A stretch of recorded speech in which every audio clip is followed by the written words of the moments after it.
Hello everyone, and welcome to the fourth webinar of this CBN Science series, this time focused in creative industries and tourism. I'm Georgios from Creative Business Network, and we are broadcasting live from Copenhagen, Denmark.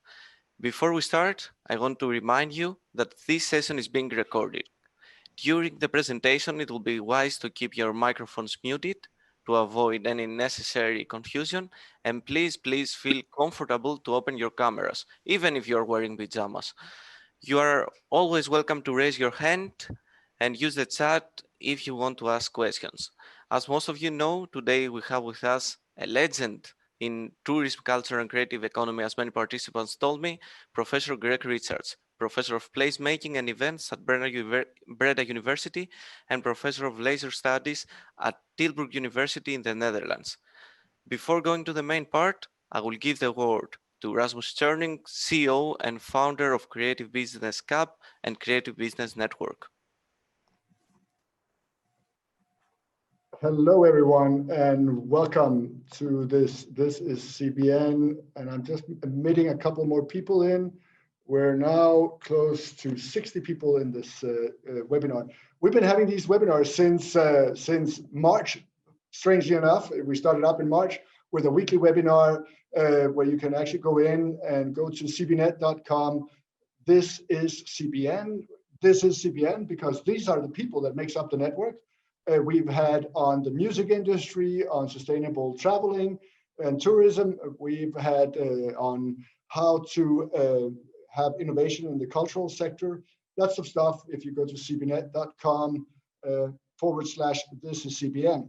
And this fall, we launched a special focus on scientists, on researchers in the cultural and creative industries that have recent works, recent studies that they have published. We have done one on how to play yourself to teaching preschoolers scientific subjects, such as the concept of small. That was our first CBN Science webinar. We've had on creative industries and sustainability in Africa, on the African continent. We've had on the music industry. And I can tell you in the future, we have after this on tourism and creative places. We have on fashion industry next week. Then we have on how to have efficient creative teams working with Lego artworks. And then we end the year on the 17th of December with Game of Thrones, Fire and Ice. So that is how we build it all up. And then we'll have a small holiday break and come back to you in early January with more webinars. Remember that you can all join us. I can see we have more to admit here. You can all join us, and this is .cbnet.com. This is .cbnet.com. That's our network where everyone can connect with everyone. You can find startups dating back from 2012 participating in Creative Business Cup. You can find investors. You can find people interested in play and learn, sustainable living, anything pretty much. And it's growing day by day. So I think now it's time to figure out who is part of this, and a couple questions that Georgios has prepared with a Mentimeter question. So menti.com is where you should go to now. Go ahead. So before we go to the main part, let me introduce you to a tool called Mentimeter that will help us meet in a way each other in a more interactive way. So please, I will share my screen now to see all the information. So grab a smartphone or open another window on your browser and write menti.com, menti.com. And then type the code 3781222. 3781-222. You can see here the instructions. Go to menti.com, insert the code. It will be always in the upper part of your screen, and answer the questions. We can see down there with a heart button the participants. So I will just wait for some more to get in.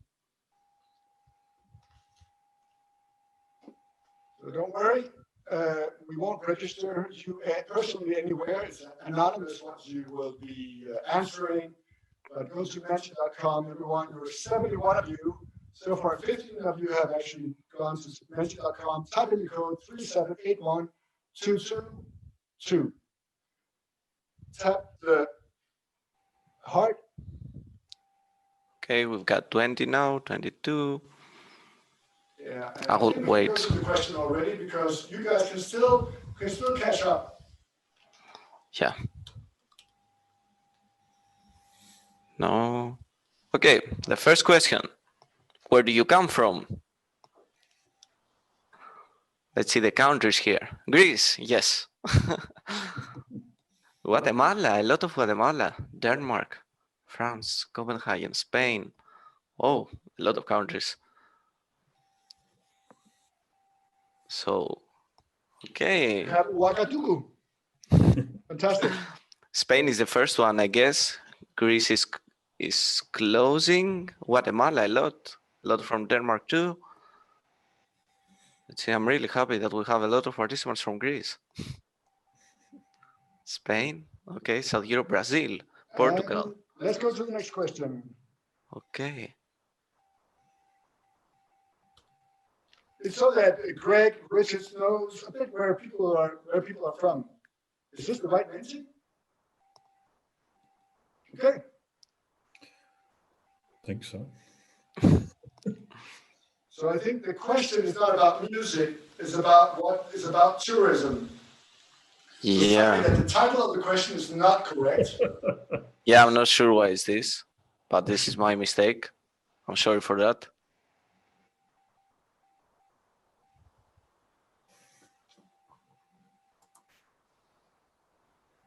Yeah.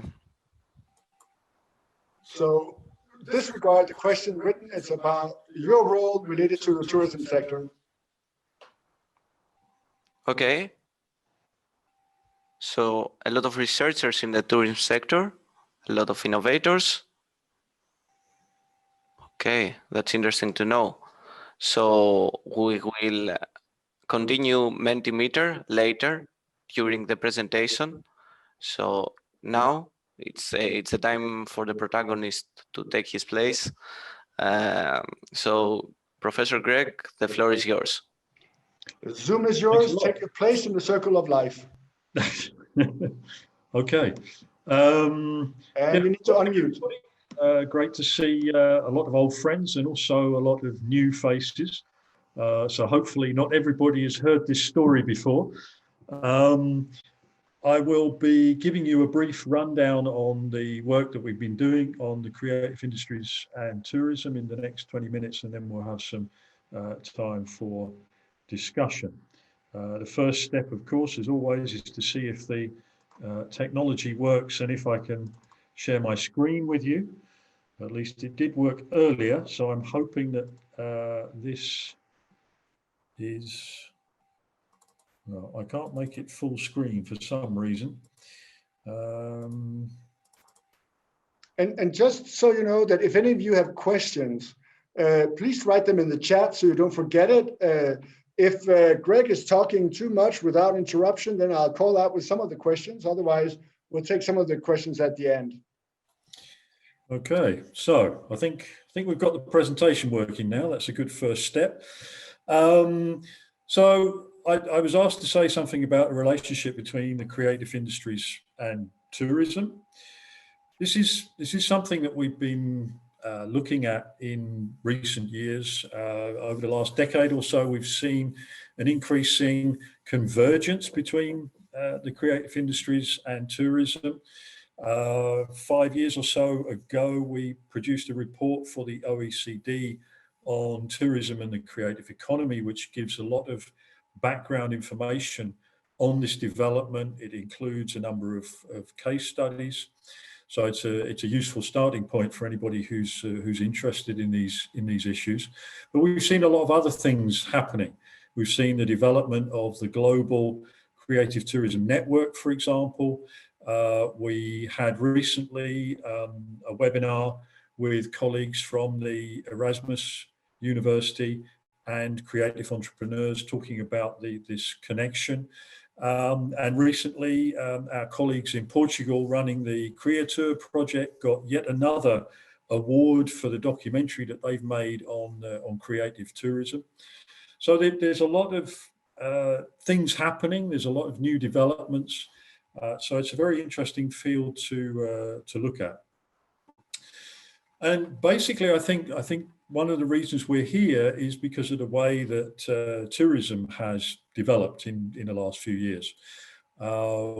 Maybe at this particular moment, we don't have a problem with mass tourism anymore. But if you think back to before the pandemic, people were talking about over-tourism, having too many tourists in particular places. And this was a particular issue with some key cultural destinations, and people were becoming disillusioned with the kind of experiences they were having in traditional cultural tourism destinations, and wanting to get more out of their travel experiences. And this is really where one of the inspirations for creative tourism came from. How can we give people a more fulfilling and more engaging experience of the places that they go to? So this is where the idea of creative tourism sprung from. And this has also a lot to do with the increasing engagement of the creative industries with tourism. In the report that we produced for the OECD, we rethought the relationship between the creative industries and tourism, particularly in terms of the contribution of the knowledge-based creative industries to tourism. So with the growth of the knowledge economy, the creative industries assumed the role of supplying the knowledge necessary to develop new forms of tourism, to stimulate innovation, and to give meaning to people's tourism experiences. So this is essentially the kind of development that we've been observing in the last few years. And what using the creative industries can do is that it can attract attention to places, it can attract talent to places. This is one of Richard Florida's big lines, of course. So the creative industries are a good means of putting yourself on the map, and this is something that many places have been doing in recent decades. We all know the example of the Bilbao Guggenheim, but there are more and more of these kind of examples where aspects of the creative industries have been used to draw attention to places, to make them distinctive and attractive, and therefore attract not just visitors, but also talent, investment, and so on. And it's not just about attracting attention, of course, it's about making places better to live in. And in the past, we've seen small-scale placemaking interventions through the creative industries. There was a very interesting project called the Lloyd Room Car in Amsterdam, which was where you could stay in a car a few meters up in the air in the Lloyd Hotel. That attracted a lot of attention and some very interesting guests.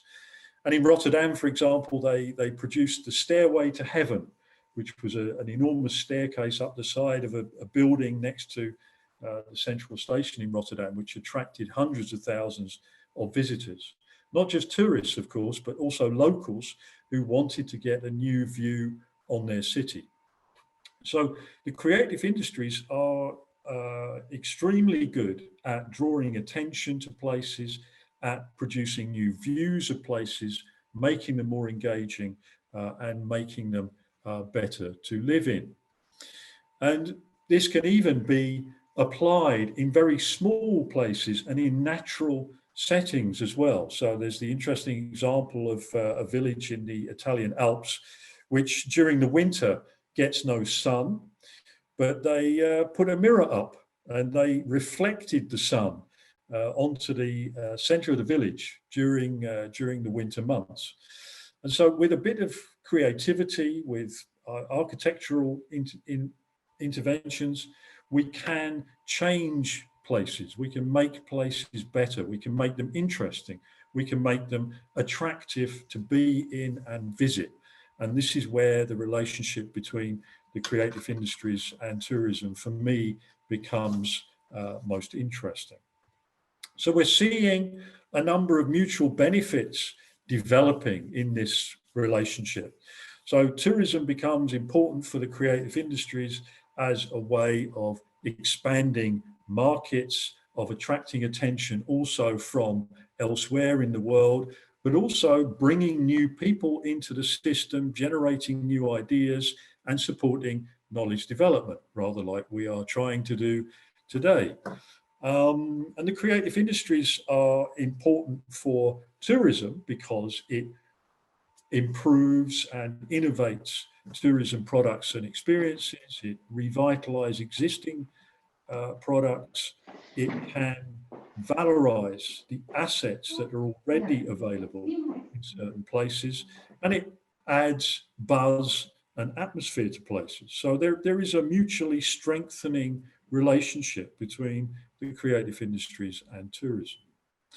So we have growing areas of synergy, and this applies across, I would argue, the whole range of different sectors that we have in the creative industries. We see examples from architecture, from design. We see the rise of curation, new media being applied in creative ways to tourism, and so on. So these are some of the areas that I will talk about very briefly now. Architecture and design, of course, is one of the high-profile areas in which the creative industries and tourism coincide. We've already talked about the Bilbao Guggenheim, but we're seeing a number of new spaces for tourism springing up thanks to interesting architecture. One of the most recent examples is the Lock Hall, which is in my I wouldn't say native city, but Tilburg University is lucky enough to be close to the Lock Hall, which is in a former railway yard close to the centre of Tilburg. And the Lock Hall is a redesign of a former industrial area, which has turned it into a creative hub, a meeting space for locals, for visitors, for entrepreneurs, for students, and so on. And even as you can see, as a backdrop for people's wedding photographs. So making places engaging and creative and interesting to be in can benefit tourism, but also benefit the locals that are in those places as well. And in order to link places with people, we need to be able to engage them in different ways. And so storytelling has become one of the key strategies that is being used to not only attract tourists, but also to engage locals in their own culture and creativity. So again, in Brabant, in the Netherlands, we have storytelling which links Vincent van Gogh to his native region of the Netherlands. Because of course, the problem is the Van Gogh Museum is in Amsterdam. And so the people in Brabant want to attract the people that are going at the moment to Amsterdam to his native region. And that requires telling the story of Vincent and where he came from and his connection to the landscape, which gives meaning to the places that you can visit around Vincent's life. And this also includes the creativity of filmmaking. For example, there was an interesting cartoon film which was made about the life of Vincent van Gogh. And all these inputs from the creative industries help to give new dimensions to Van Gogh and his life and his work. And we're seeing increasingly the rise of curation. Curation not just as something which is practiced by curators in museums, but as a strategy which helps us to navigate the increasing flood of information that we have thanks to the internet and new technologies. How do we know where to go? these days, we need people to help guide us through all the things that there are available. And so we see the rise of curation and curated experiences where people set up selections of experiences, creative things for us to do. And this becomes a way of experiencing the world through a series of curated creative experiences. So we can curate the city, we can curate artworks, we can curate experiences, and so on. And this is now being combined with the use of new technologies and new media. So, for example, we have companies like Culture Trip, which provides curated experiences which are supported by creative writers who make stories about the places that you can visit. So there are creatives busy working, developing these kind of experiences, telling people about interesting places to visit. And this is being fed to consumers via new technologies, via social media. And the Culture Trip use the data that are generated through their social media platform in order to identify opportunities in the tourism market, such as the growth of graffiti tourism, for example, another area of the creative industries. And so they can put themselves at the leading edge of this relationship between the creative industries and tourism and develop new experiences as they see the market changing. And of course, thanks to the pandemic, the idea of virtual tourism has really taken off. When we can't visit museums physically, we go and visit them virtually. So the Louvre had more virtual visitors during the first months of the pandemic than it would normally have with real tourists coming through the door.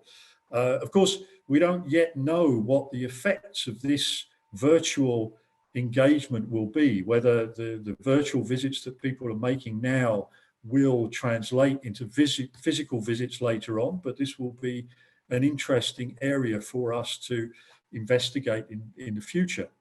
But we can see that the creative industries has a big input to make here, not just because of the new technologies, but also because this is very visual. So there are lots of creative inputs that need to be made in developing content, in developing images, and of course, telling stories about why these virtual experiences are interesting to engage with. So there is a lot of work being created for the creative industries in this new virtual landscape.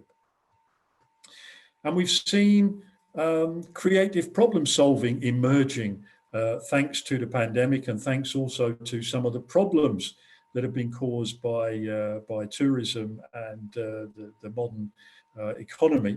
So, for example, one enterprising creative tourism supplier in Greece highlighted the fact that their soap making workshops would be an excellent kind of knowledge to acquire for the pandemic. So you can go to Crete and learn to make the soap that is becoming a fairly essential part of our daily lives at the moment. Or you could go to Amsterdam and do plastic fishing and help to keep our canals clean. These are tourists visiting Amsterdam and doing a bit of fishing for plastic, and that plastic will get recycled and turned into other interesting objects which maybe the tourists can take away as a souvenir. I can tell you that in Denmark you can actually rent kayaks, and if you collect enough trash, plastic trash, while you are renting the kayak, you can actually have it for free. If you just come back with enough trash plastic while you rent the kayaks in the harbor of Copenhagen, so that's also a way to do it. Incentive for people to really get some stuff collected. Sure, thanks for that. Yes, there are more and more of these creative approaches to developing tourism experiences emerging, and people in the creative industries often have a very important role to play there. And we've also seen thanks to the pandemic, the use of design and digital arts being used to enliven places and to link people together. So there's the bridge in Montreal, which has had a digital art display for a long time, but it was specifically lit up with rainbow colors to give people in Montreal the message that, that they were not alone during the pandemic.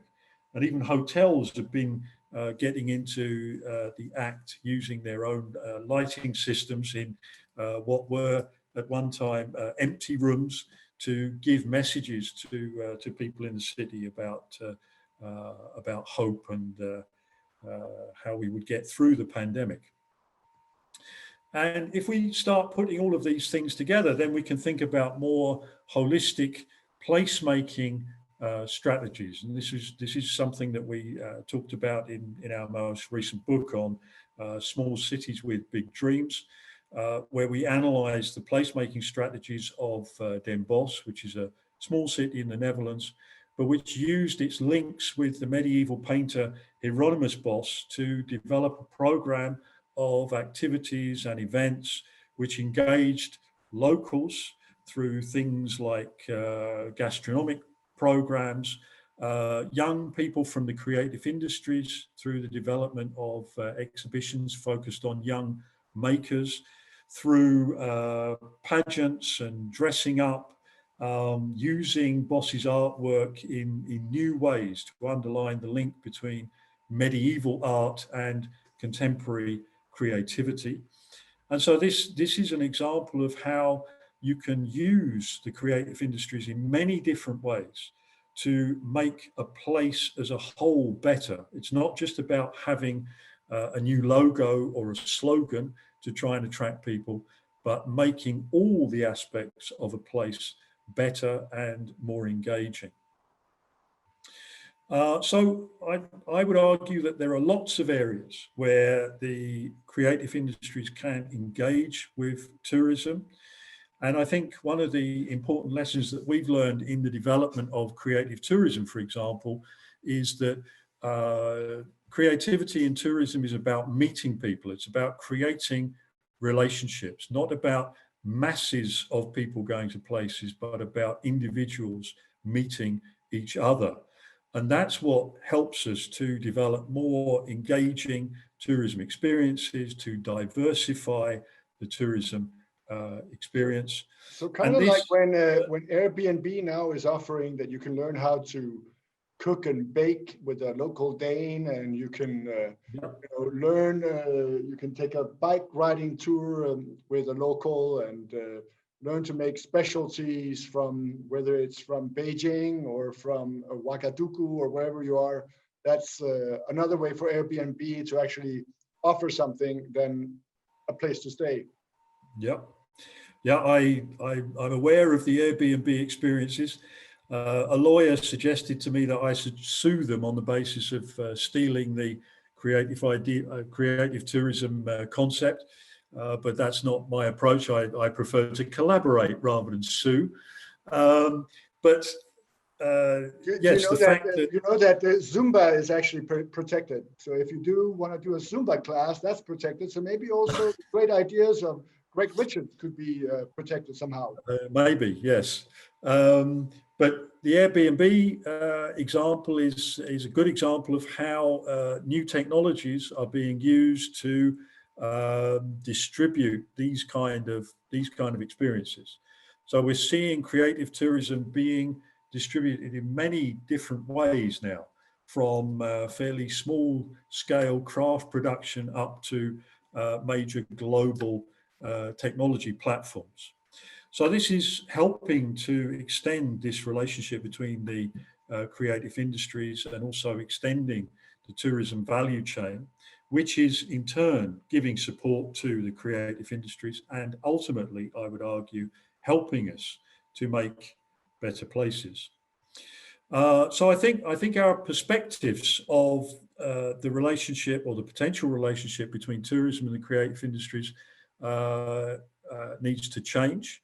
We need to change the way that we view tourism, because by applying creativity to tourism, we can change our orientation from thinking about the past, seeing the stuff that people did in the past through heritage, and thinking about what we might do in the future instead. This provides a basis for innovation. It provides a basis for technology platforms and content, and it enables us to get involved in co-creation of experiences, not having things ready-made for passive consumers, but having the consumers themselves involved in making their own experiences.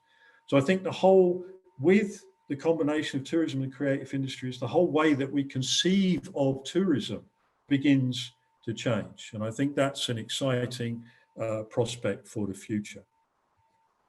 So there are a lot of sources that are available to give you more information about the things I've been talking about.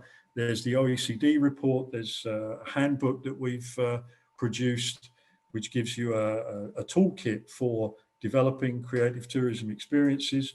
And there's a more research related publication that's available too. And there are a number of things that you can link to, including the previous webinar that I mentioned, organised by our colleagues in the Erasmus University, the Creator project, of course, and you can find a lot more of this kind of stuff on my ResearchGate and academia pages. So basically, I would just like to thank you all very much for your attention, and I look forward to discussing these issues with you. Thank you. Excellent. Thank you, Greg. Now we have time for questions from all of you. If you're shy, get over it. No, if you're shy, write your questions in the chat, and then I'll call you out, and then we'll make sure that you can come in and ask the questions here. I will start out with here at CBN. We've been working a lot with sustainable tourism. And can you see a link between sustainability and creativity? 2021 is the UN year for the creative economy for sustainable development. In other words, don't ask what we can do for the creatives, but what can creatives do for sustainability, including sustainable traveling and tourism? I guess part of the answer might be something about that creatives are good at nudging and are good at, turn left, turn right, good at motivating people. The artists are good at, starting fires. Maybe that's not so, but as a metaphor, what is, in your opinion, the link between sustainable tourism and creativity? Well, one of the basic links is that, creativity is a sustainable resource. You can't use up creativity. So if you want to try and change the relationship between resources and tourism in destinations, then creativity is an essential element of the equation. Creativity, as you say, can be used to nudge people to change their behavior. It can be used to give them a new view of the places that they visit. It can be used to try and develop new ways of traveling which are more sustainable, not only, of course, in an environmental sense, but also in a cultural and social sense as well. It's true. I know that Steve has a question there. You both raised your hands and wrote in if you want to, there we go. Steve Che from Thailand, you have a question. And then Dana afterwards has first Steve. Sawadee krap, greetings from Thailand. It's great. Thank you for a wonderful introduction, what you've been doing. I think it's great that you gave us an overall perspective. And in fact, one of the things that I haven't shared with Rasmus and the team is that we have been in the planning to do what we call cultural or study immersion programs. We run the program called Pitch at School, and we wanted to bring students from different countries to go to another country and work with them on certain projects. And in our planning, which we plan to roll out next year, we are actually planning to have creative and cultural immersion tours. Now, Thailand is one of the top tourism area. Bangkok is about 30+ million visitors a year. 10 million of them are from China. They just come here for the food and for everything else. Make sure we get your question. Okay. Okay, let me get to the question is, can we work together to create some creative tourism, but with a learning perspective? We want people to come here to learn something rather than just have the food and have a good massage and go back. I'm very keen to work with you as a CBN Asia Pacific to develop programs like that. That will be more specific. So we are not just targeting a general tourist, we are targeting tourists with taste. What do you think, Greg? Is that possible? It's certainly possible. It's actually already happening in Thailand. There is a creative tourism program which was set up by DASTA, which is a sustainable tourism organization as well. So this is where the creative tourism toolkit developed from. So the creative tourism program is providing a range of different experiences which are based on very often traditional crafts and resources. So there's a lot of potential in Thailand. And one of the important things is that most of these programs are developed in areas of the country where people don't normally go to, in small villages and so on. So it's also an attempt to try and spread tourism around the country.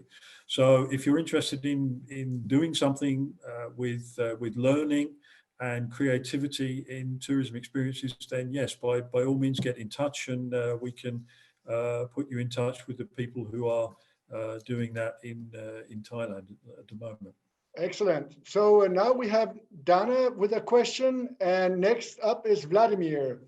So Dana first, if you want to unmute, you have already, great. Yep. Hello, everyone. My name is Dana. I'm from Lebanon.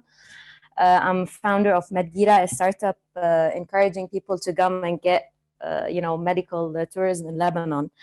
My question or our challenge is right now COVID-19 and the travel ban. So is there anything that we have to do to give travelers safety post-COVID, or do you think like it's going to be facilitated eventually and people are going to go and, it's going to be like easy as before? Yes, I wish I had a crystal ball. That's a very difficult question to answer. I mean, I'm sure things will eventually go back to normal.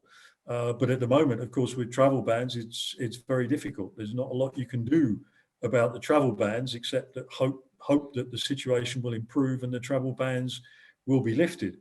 And then in the longer term, it's a question of waiting until the pandemic runs its course, or there's a vaccine and people can travel again. But in practical terms, there's not an awful lot you can do, except, as you say, to emphasize the fact that a destination is safe and people can travel when they're allowed to. But that's fairly basic in terms of medical tourism anyway. I mean, people want to travel to destinations where they are confident that the medical facilities are good and that they will be well looked after. So I think there is a convergence of the needs that you have in terms of promoting something like medical tourism and dealing with the challenge of the pandemic. Thank you. Great. And then we have Vladimir with a question. If you could make sure that you're... Yes, can you hear me? We can. Where are you located? Thank you very much. My name is Vladimir Anchak. I'm senior lecturer in events management, University of Derby, UK. Greg, thank you for your presentation. You've chosen a very good time because I am working on a new lecture for my master students against placemaking and creativity. And in your presentation, well, you introduced a very bright side of placemaking, storytelling, and creative industry development.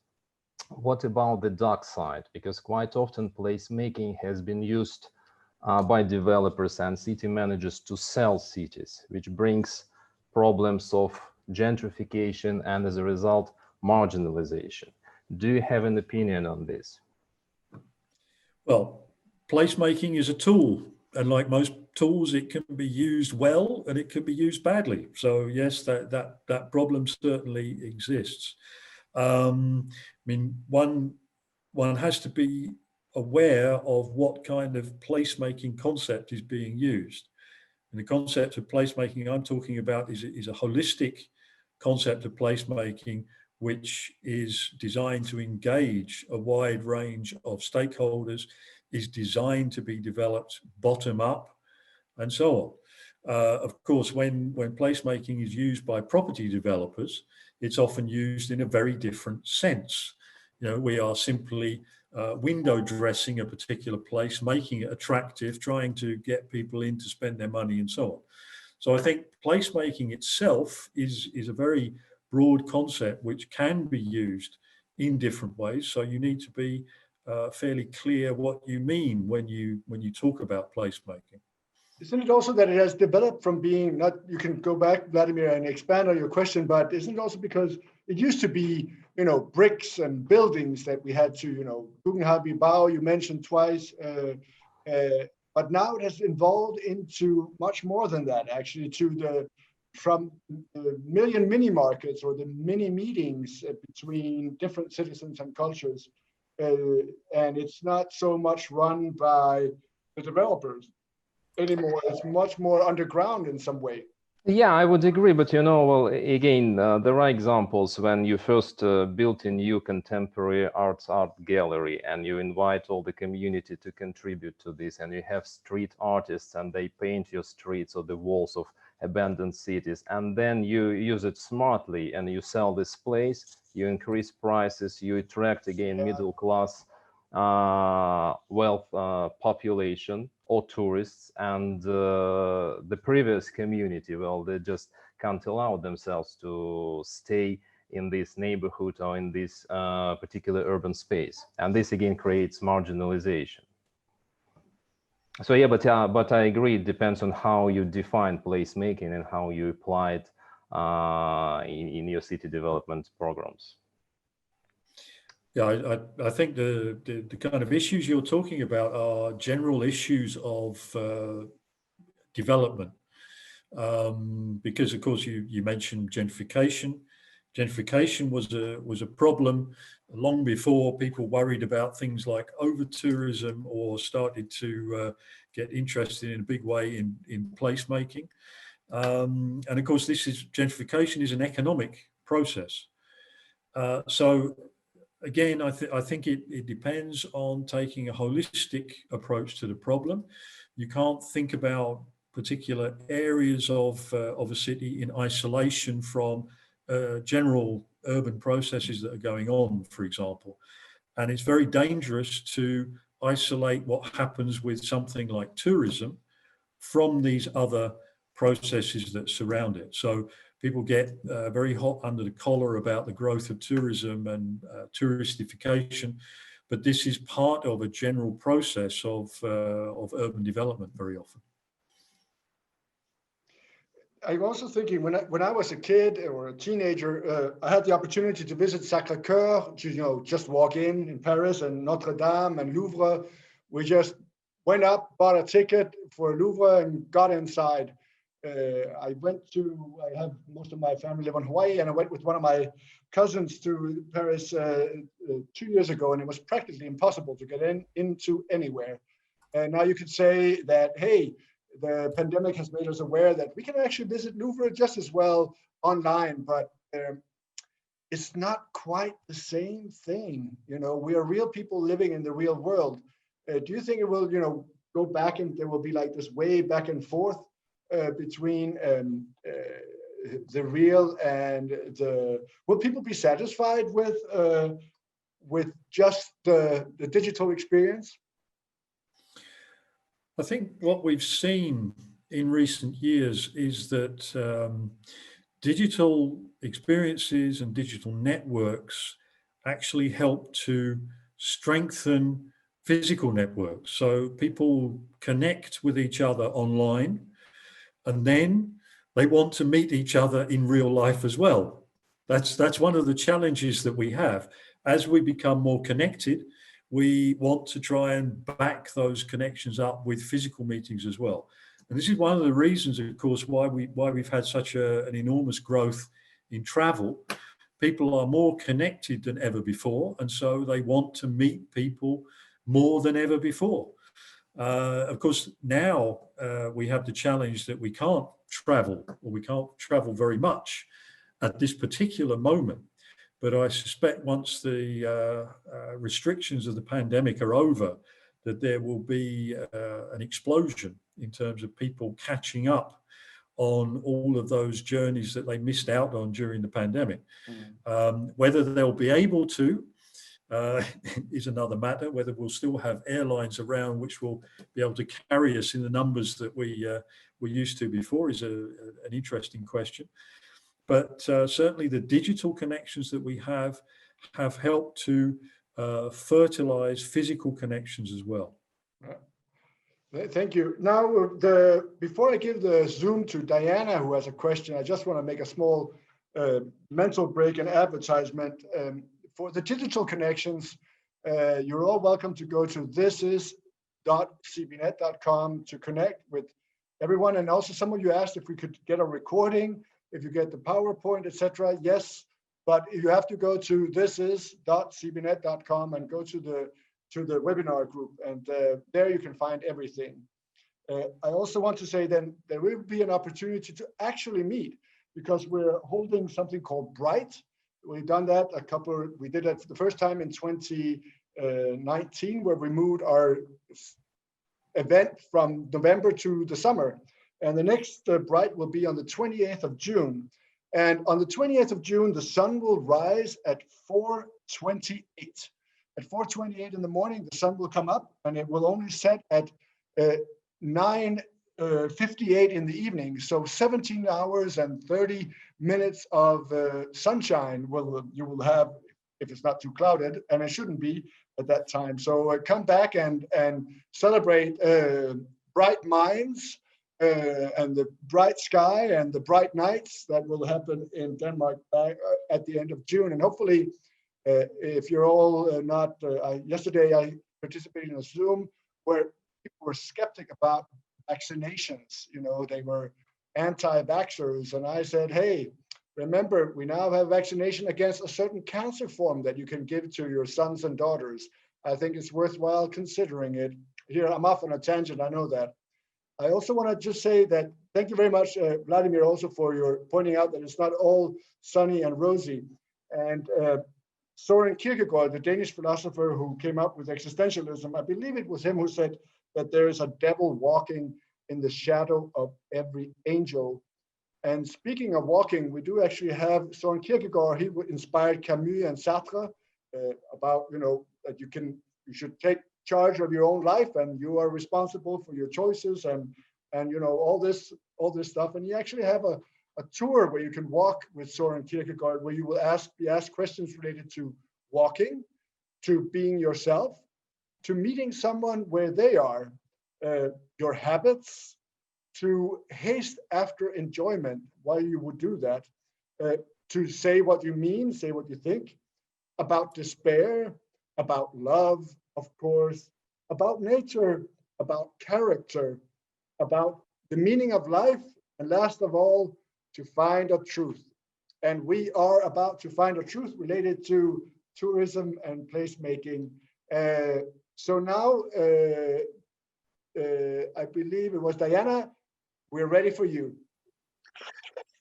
Yes, hi from Colombia, everyone. And hi, Greg, it's great to see you. Hola.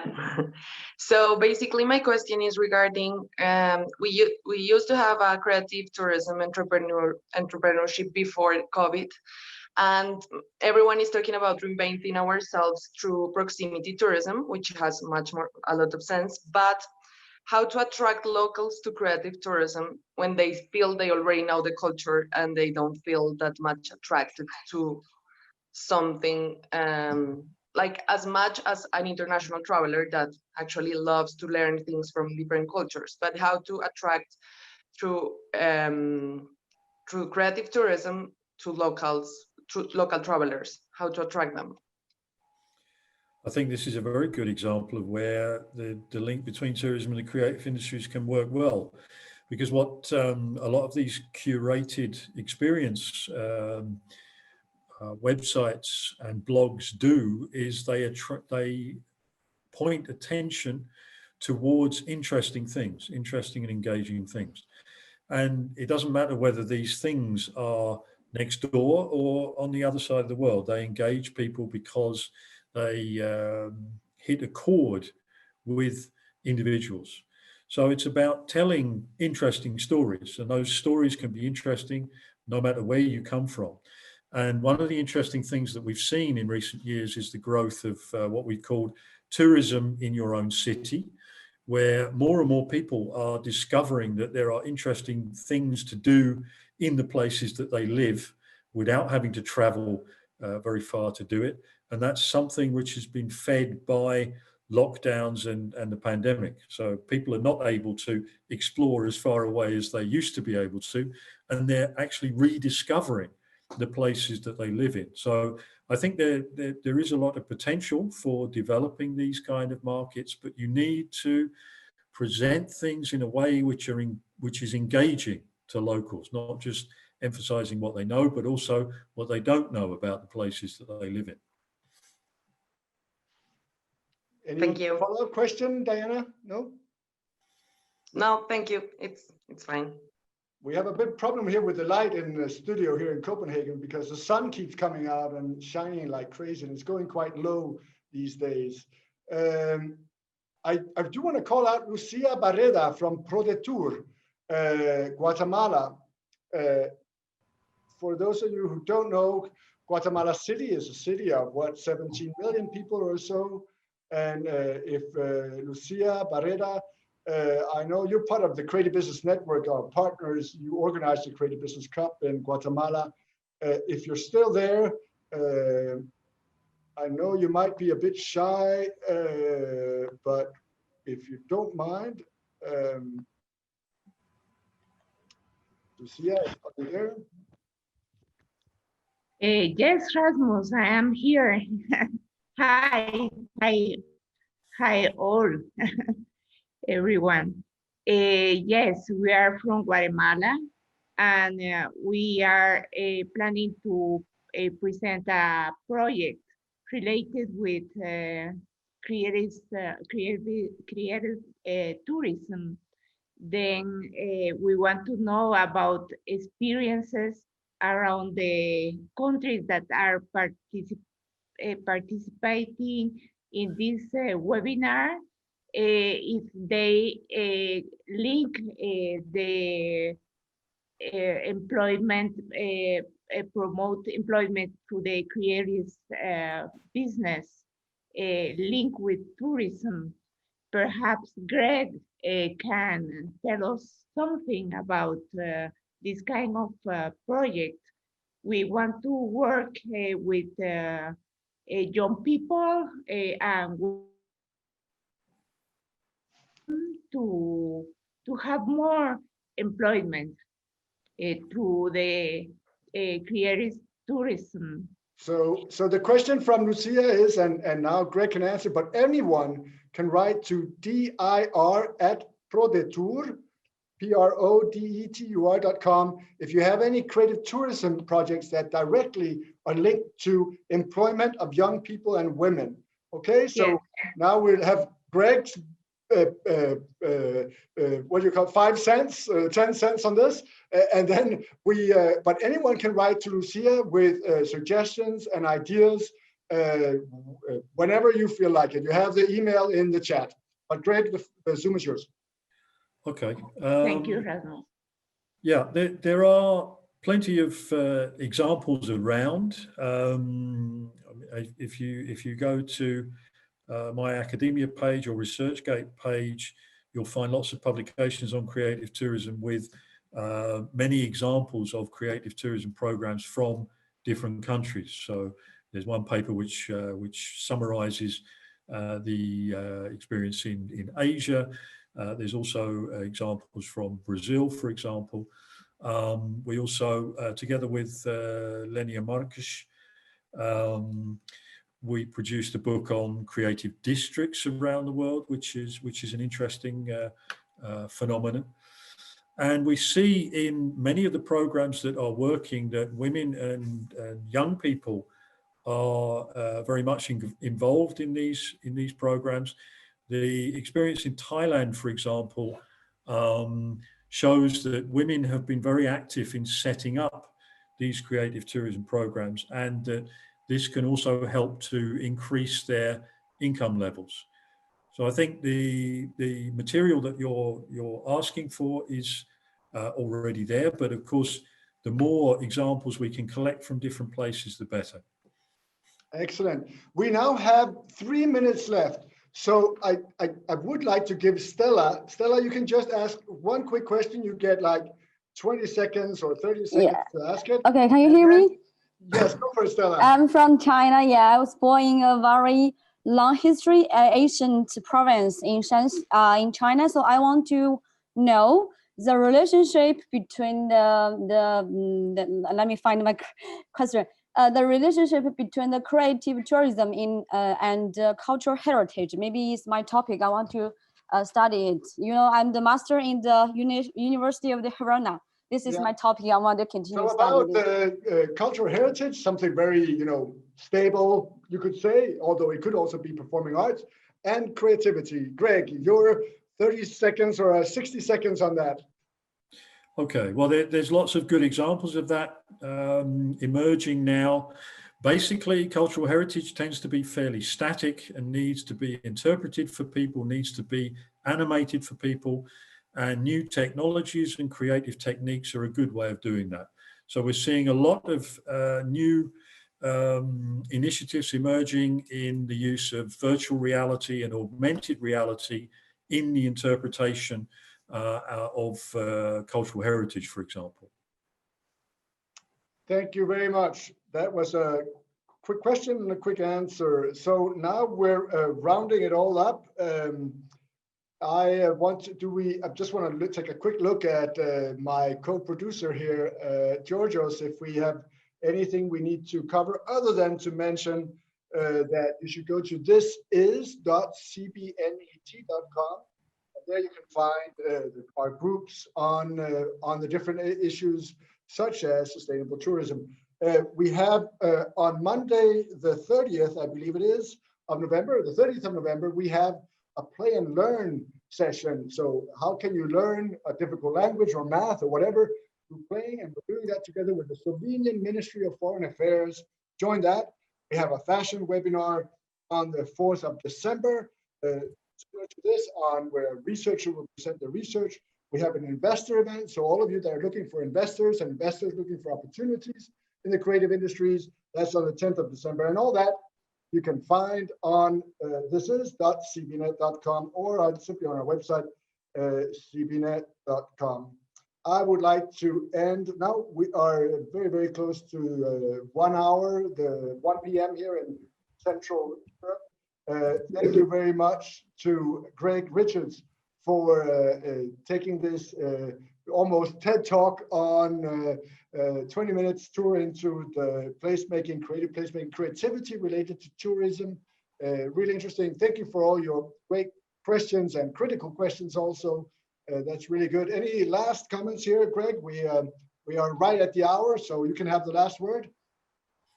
Well, I think this session is a good example of the creative energy that there is around this this subject. So I look forward to working with you in the future. Excellent. Thank you. Thank you, Greg. Thank you, everyone, for being part of this. See you soon again, and if not before, on Friday for CBN Science on the fashion industry.